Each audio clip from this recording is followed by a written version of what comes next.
Hello, this might be the most important video I do, so if you've watched any of my videos, I really hope you watch this one.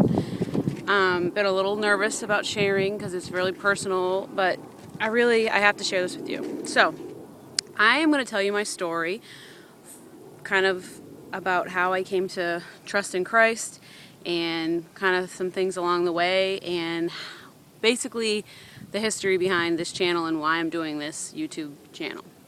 So I grew up in the church, kind of went, we were the kind of people that went Sunday morning and Sunday night. And I did the whole thing where I went forward, I don't know, when I was 5 at some church event to give my life to Christ. I rededicated my life in high school at like a camp. And anyway, I did all that kind of stuff. I went to a Christian college and, I was around Christian community a lot. And so I kind of thought I knew what it meant to be a Christian and everything. But when I was in college, one of my professors encouraged us to start getting up early and doing our quiet time. Did a whole video on that.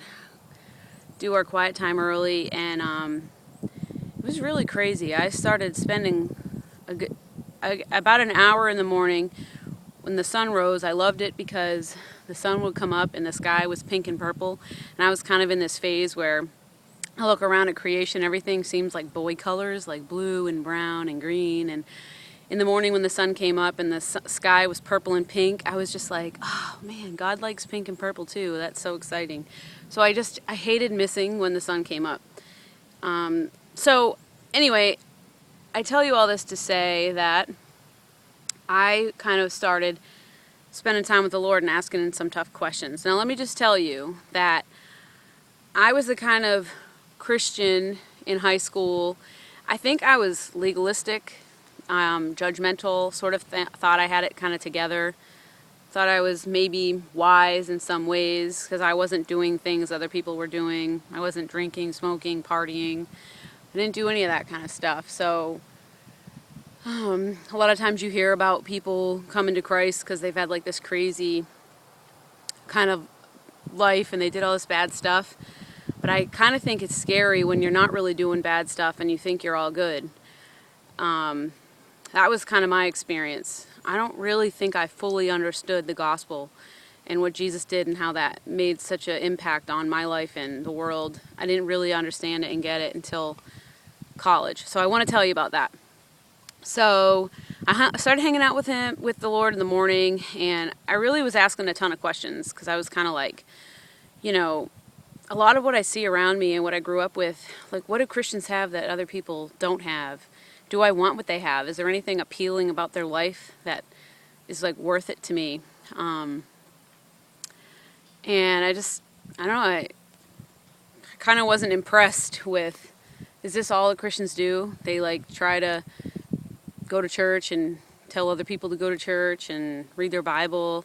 I don't know, what is it about this whole Jesus thing? And so I started, like I said, hanging out with the Lord in the morning, one semester in college, and the summer came, and I actually decided to go to this discipleship camp because, for one, the number one reason was that they had the same kind of morning time with the Lord, and I really was enjoying that. I didn't want to go back to my regular life back home and start putting all of that on the back burner. So I went to this discipleship program. And we did like Bible teaching and things like that. It was pretty structured, but what it mainly did was create an environment and a space for me to really consider the cost. A lot of times when you hear the gospel, you hear people say, oh, Jesus did this, Jesus did that, and now it can take your sins away. And it's kind of like, I'm not saying that's not the gospel, it is. It's just, there's so much to consider before saying yes to all this, because saying yes to Christ and becoming a Christian is about putting yourself aside, your desires, your dreams, and saying, Lord, I want what you want. I want my life to revolve around what you have in store. I don't want you to come revolve around my world. It's like a full surrender. There's a ton of stuff in the Bible that talks about this kind of a thing.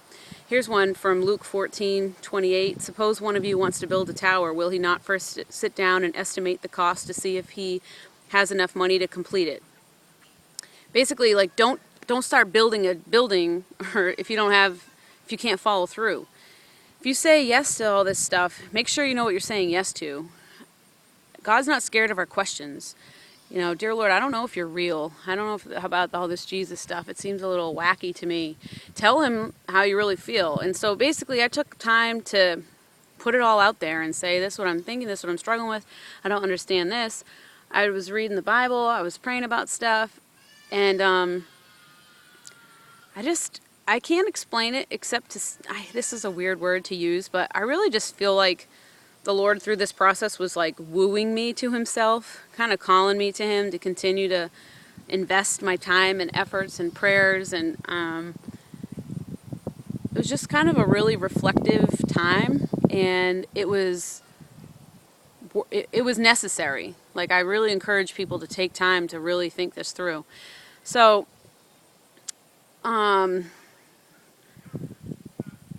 sorry, I'm just looking at my notes here real quick, so I want to make sure.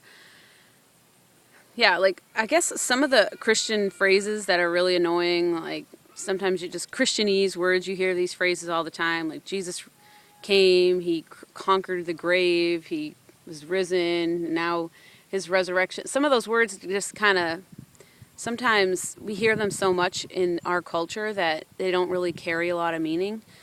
But through this time, I just really had a lot of time to think through, wow, I think this was real. Like, I really think Jesus was here. I think he died. I believe he rose again. And how that impacts my life and his life living in me, it's real. And I want to say yes to that. And so that's what happened in college. And I mean, it was just crazy how different that was from just kind of feeling like I was a Christian from growing up. I'm not saying I wasn't a Christian. I really don't understand all that. Like, was I a Christian before? I don't really know. But I can tell you that ever since then, my life has been totally different. So what I experienced afterwards was what I really want to talk about. Basically, I would tell some Christians about what I had gone through, and it sort of seemed like it was weird, like I was weird, and it started making me not want to share what was really going on, and I did feel weird. I felt like I thought I was a Christian, but now I'm experiencing all this other stuff, and Jesus seems more real to me. This is pretty cool. Like, it was really cool to me, but at the same time, I felt different and uncomfortable when I would share. And so I started not sharing with people and started kind of keeping the special things that the Lord was doing in my heart. I started keeping that more to myself.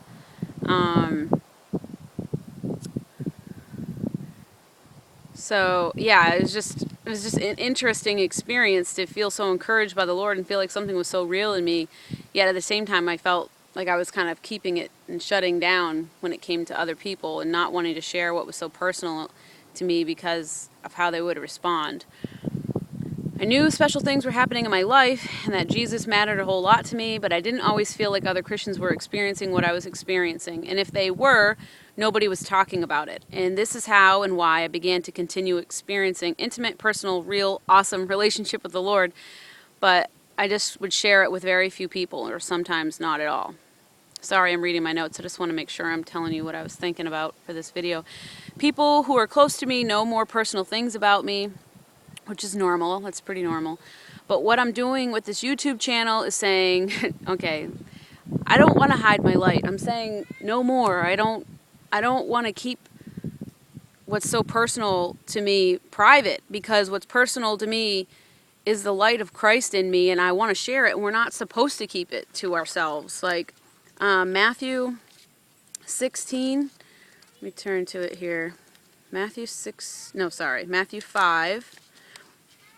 It's a really cool, it's Matthew 5, verse 14.